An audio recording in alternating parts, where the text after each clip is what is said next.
All right, so this video is all about some of my favorite tips when buying a home here in the city of Temecula, California.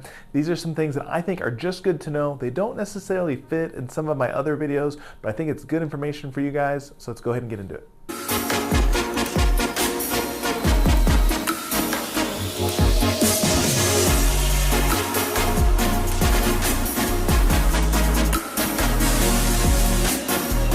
Hey guys, hey again, my name is Justin Short. I'm a realtor and team leader with the Short Real Estate team here at Keller Williams in Temecula, and this video is all about some of my favorite tips when buying a home here in the city of Temecula. I think there's just some really good things to know, some really good kind of best practices, good general information, and some things that honestly I've had a hard time working into some of my other videos, so hopefully this will be good information and be helpful for you and your family. But before I get into all the information, if you are liking real estate videos like this, please do me a favor, please hit like and please hit subscribe to the channel. Obviously it helps me and it helps my channel as we try to continue to grow it.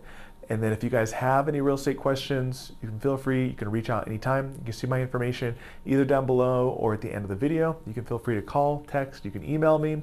Happy to answer any questions you may have, help point you in the right direction. Or of course, if myself and my team can help you out with your real estate search, would love to do that. Obviously, it's how we earn a living, so we'd love the opportunity to help you and your family. But if anything, happy to just point you in the right direction, so you can feel free to reach out. All right, so let's go ahead and get into all the information here. So again, we're gonna talk about my favorite tips when buying a home here in the city of Temecula. I have 5 that I wanna mention to you guys, and we're gonna start with number 1.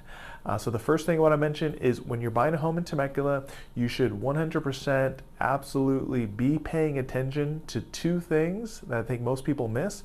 You should be paying attention to the property tax rate on each home that you're looking at, and you should also be paying attention to the homeowner's insurance rates on each home that you're looking at.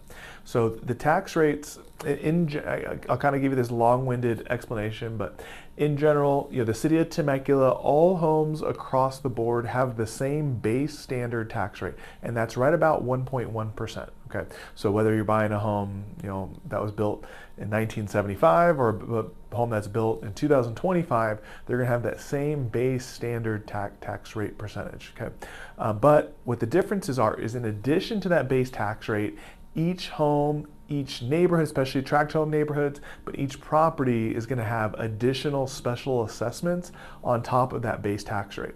And a good rule of thumb here is the year built. So the older homes tend to have very little to none of those special assessments, and the newer homes tend to have a very high to and even higher, incredibly high, just very, very expensive special assessments. So for example, you can look at 2 homes that are both priced the same. Let's say they're both priced at $800,000. And one of them is an older home, for the city, is built in 1989, and it has very little to no special assessments, right? That home you're gonna have some extra property taxes, some extra special assessment taxes that might be a total of $300 a year, okay? So that'd be very, very little. If you divide that up over 12, it's whatever it is, 25 bucks a month, whatever it is, very, very inexpensive, right? Now, on the other end, you can get a home that is $800,000 and it's a new build, or it's just built a year or 2 ago, and that home may have about $5,000 a year in special assessments. So that's a huge difference. You can look at 2 homes side by side or across the street from each other is really how it works. Across the main road, and that more expensive home is going to cost you, or that newer home is going to cost you an additional $5,000 a year. That's $400 a year just in extra taxes because of that special assessments. So that's something that you really want to pay attention to. Those are 2 extreme examples, but there's all types of shades of gray there in differences between different neighborhoods, between different year built, etc. So it's something that you should definitely be paying attention to, and definitely something that your real estate agent should be helping you pay attention to if you're caring at all about what that tax bill is going to cost each year and each month. And then in addition to that, that's kind of been a long-standing rule here in this area because of the different builders and how they work their special assessments and mellow roofs and all those different types of things. But over the last few years, we have seen the homeowners insurance rates start to be a big issue as well, and a really big cause for concern. So homeowners insurance rates can vary from property to property, from neighborhood to neighborhood, from part of town to part of town. And this is something you really should be paying attention to, and make sure you have a good understanding of what your homeowner's insurance is going to cost each month, and make sure it's going to be affordable to you. For example, I've had clients take a look at a home, say we're buying a home in Temecula, they get a homeowner's insurance quote. I have a great broker that I work with all the time. There's many other great brokers, here in the area as well that we can, refer you to, but they got a quote for their homeowner's insurance, and let's say their policy was about $2,200 a year for their homeowner's insurance policy. Okay, great. That's pretty common in this area. I would say right around the $2,000, $2,500 a year for your homeowner's insurance is pretty, I would say common. You definitely will see homes that are a little bit less expensive, and you'll see homes that are a little bit more expensive. And so as we were going through our home search, that's kind of what they built into their budget. About $200 a month or so for their homeowner's insurance. Well, we found another home, a month or so later. This home was zoned for a high fire zone, and so because of that, they had to carry an extra additional fire insurance, which you may be familiar with. It's called the California Fair Plan, but basically just costs more money to get the same insurance coverage on that home. So instead of $2,200 a year, their new homeowner's insurance bill went up to $5,400 a year. So that's a $3,000 jump, right? Just north of.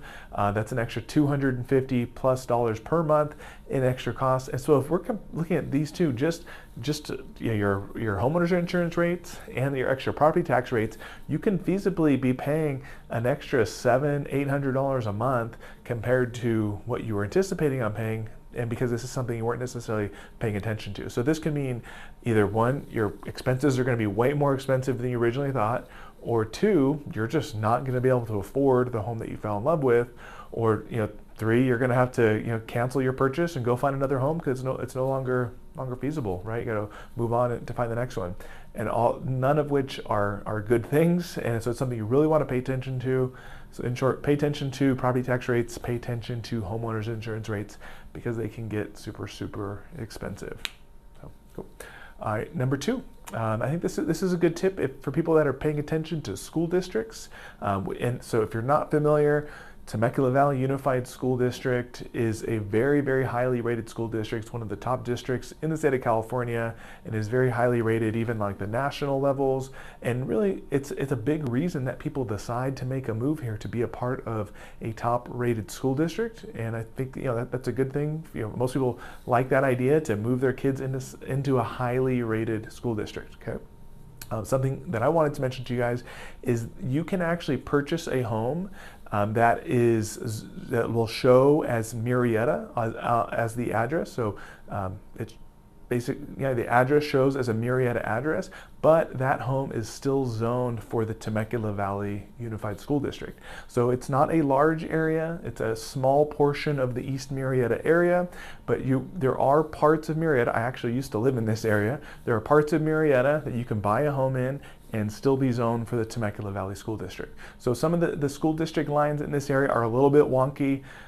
This actually applies to the city of Winchester. There's some different areas, and I have some videos that go into that. But the school district lines for each district can be a little different. But I think it's definitely a plus to know that you can buy a home in parts of Murrieta and still be zoned for the Temecula Valley School District. And that if you buy that home in Murrieta, you're buying a less expensive home. The average home in Murrieta is about $100,000 less than the average home in Temecula. So if you want to try and save a little bit of money, I think that is a really good pocket to be able to do so. Like I mentioned, I used to live in that little pocket as well, and we had a really good experience for myself and my family. So I think that's a good tip to know. Number three on my list is, this is a newer one that I would say applies here in 2026, and I've probably seen this over the last year and a half, 2 years or so, but I would say my clients and other prospective home buyers that I talk with and meet with, or that buy our listings and that I just communicate with, I would say 95+% of home buyers today want to buy a home that is 100% move-in ready and not have to do any renovations. I think there's a lot of reasons for that, but the cost to purchase a home has gone up so much, right? The mortgage rates have gone up so much, affordability, monthly mortgage payments. I mean, just cost of living in general, gas, insurance, all these different things. I think we all feel it on a daily basis. But I think because of all these different reasons, when people go to buy a home, they don't want to buy a project. They don't want to buy a home that they're going to have to move into and put $10,000, $20,000, $30,000, $40,000, $50,000, $60,000 into to make it a nice home for them and their family. Pretty much everybody wants to buy a home that's 100% move-in ready. So my thought, and something that I bring up a lot to my clients, is if you are open to buying a home that is more of a fixer-upper, I think there's actually some pretty good deals that you can get right now. I think if you're willing to go away from the norm and buy something that needs a little bit of love, that needs a little bit of TLC, I think you can probably get a good deal on something. I think you can find something that's been sitting on the market, offer less, save an extra $10, $20, $30, $40,000 over what they're listed for.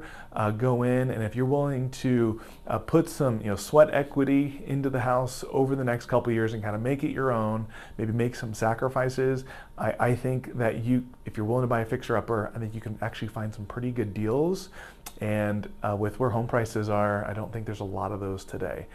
And that's just because the amount of people that are willing to accept a home that needs some love are so much less. So everybody wants that. If everybody wants that move-in ready home, and if you're willing to be kind of counterculture to that and buy something that's a little more of a fixer-upper, I think there's actually some pretty good deals to be found. Cool. Tip number 4 to know is building a pool in your home is not a good financial investment. So everyone in this area, it's so hot, right? We have heat waves. If you live here now, or if you're thinking about making a move here, the average temperature in August and September is about 92, 93 degrees. We have heat waves well north of 100, and it gets hot, right? All the homes out here have central AC. You could not live here without having central AC, as far as I'm concerned.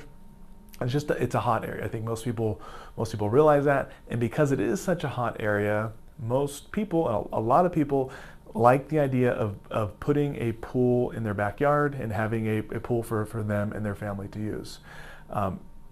Most people don't realize is that if you go to contact a pool contractor and you want to put one in your backyard, really you're kind of walking in price today is now up to about $85,000, and that's kind of like your bare minimum. Nothing fancy, just a simple pool in your backyard, not super huge, not super deep, just kind of standard pool, right? And the truth is, most people's pools that they're putting in the backyard are actually closer to about $100,000 that it costs them, and some of them go more. So I've seen $130,000, $140,000, $150,000 that people pay to put in their backyard. I know this because I did what I'm telling you not to do. I put a pool in my backyard for my family because I thought that was a good idea, and that's what we were paid. We paid over $100,000 to put that pool back there, right? So are they enjoyable? Yes, it's been a great thing for myself, great thing for my wife, great thing for my kids, great thing to host people. It is something that we love about our home, but it's just not a good investment. If the only reason that we decided to do that is because it's a home we're going to be in for the next 20 plus years, and I'm not looking at it from an investment standpoint. I'm looking at it as something that we're going to enjoy for our quality of life. But if you are not planning to stay in the home for the next 20 plus years and you are looking at it as more of an investment, you might really want to rethink what your plans are, because if you go to buy a home, it's much more affordable to buy a home that already has a pool in it than put it in yourself. So if you go build that pool with your builder, that's about call it $100,000 is kind of your typical pool that most people end up going with. And if you just go buy a home down the street, and you look at two one has a pool, one doesn't, the one with the pool, it's going to cost you about another $50,000 or so. So you can save about half, you can save about $50,000 if you buy a home that has a pool as opposed to building a brand new pool in the backyard. So are they going to be apples to apples? Depends how old the pool is and equipment and depth and all those different types of things. So you got to weigh all that out. But from a pure, mathematic from a pure math standpoint, it is definitely a better financial decision to purchase a home that has a pool as opposed to pay a premium and put it in your backyard yourself. You can save about $50,000. And then tip number 5, and the last thing I'm gonna end the video with, is about location. If you are gonna be living in Temecula and you're gonna be commuting south, it is so much in your advantage, is a huge advantage for you to decide to purchase and to live in South Temecula as opposed to living in another part of town. So if you live in South Temecula, which is the southern area, so we have 3 off-ramps off the 15 freeway, the southern of which is going to be Temecula Parkway. Anything south of Temecula Parkway, if you're looking on a map, that would be considered South Temecula. If you live in that area and you commute south, you're probably going to save 20 to 25 minutes off your commute each way, just by living on that part of town as opposed to more the northern portion. So you can easily save 40, 45, 50 minutes a day in your car by living in South Temecula as opposed to the northern part of the city. So if you are making that commute to South Temecula, or if you are making that commute to San Diego, it is a huge advantage for you, and you should really consider buying a home in that South Temecula area. Even if it costs you a little bit more, as long as you can afford it, it is something I would highly recommend for quality of life, and I think it would make you a lot happier if you are going to be making that commute, whether it's daily or multiple times a week or whatever it is that you're doing. So anyways, those are my tips. I hope it's good information for you guys. If you have questions, you can feel free to reach out. You can call, you can text, you can email me, and hopefully talk to you soon. Thanks.